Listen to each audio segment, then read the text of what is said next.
Je suis donc Madame Davige, Simone. D'accord. Qu'est-ce que je peux vous dire? L'âge, non? Oui, votre âge? 97, 98 dans 2 mois. D'accord. Benjamin Boudry, ancien horloger bijoutier rue Gambetta-Brive.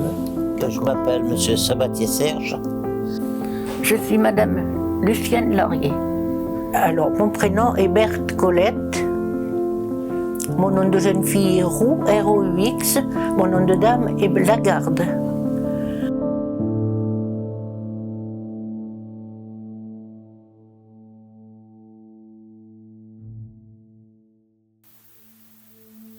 On disait qu'ils se battaient pour la France.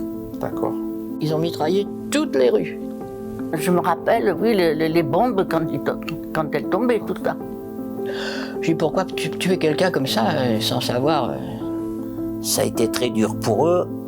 Là, j'ai commencé à comprendre ce que c'était la guerre. Et vous avez eu peur? Oui, bien sûr. Mais quand l'assaillage s'est passé, il s'est abrité derrière un rocher, il entendait les balles qui ricochaient dessus. D'accord. Et puis on était partis à pied avec ma mère et mes 2 sœurs, et on nous a bombardés sur la route.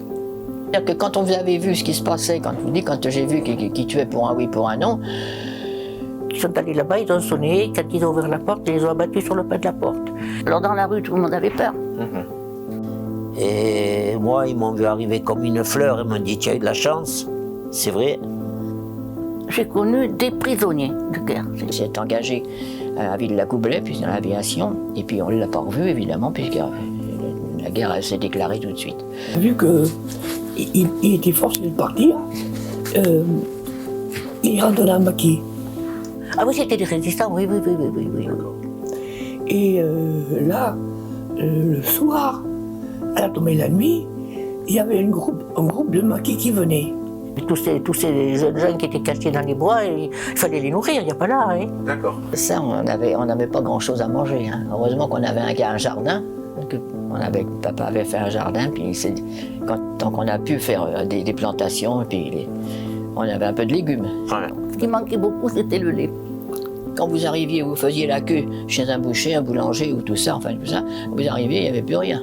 D'accord. C'est des choses que je raconte, mais parce que je les ai vécues, mais en réalité, je ne voyais pas pourquoi on aurait pu se faire fusiller et tout. Vous voyez? Alors, Il y avait de la jeunesse dans le village, alors ils organisaient des balles clandestins. D'accord.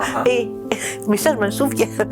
Alors je m'amusais beaucoup, ce qu'il y avait là où il y a la piscine maintenant. C'était un grand parc Montjose. Parc Montjose. Il a voulu attraper l'autre, il s'est cassé la figure par terre. Alors nous, étant enfants, on avait envie de rigoler. Alors ma mère nous a mis de côté pour pas rigoler. Parce qu'il n'est pas content. Oui, il a attrapé les autres. Ceux qui étaient des résistants, ils ne se vantaient pas. Et oui, on ne les connaissait pas. Et des gens qui étaient... Voilà. Il y a des gens qui nous disaient faut pas trop parler, c'est pour ça qu'on nous éloignait, pour ne pas parler. La libération, l'armée secrète. Il y avait les francs-tireurs, l'armée secrète et les autres, mais c'était secret. J'ai su depuis la reddition de Brive. Comment ça s'est passé? Du côté du pont de la Bouville, c'était que des bois qu'il y avait là, vous voyez. Et quand on est rentré, on entendait des coups de fusil. Il y a eu vraiment des parachutes importants du côté de Seillac, par là. Tellement heureux que les autres partent là. Ah ben les gens étaient plus gais déjà.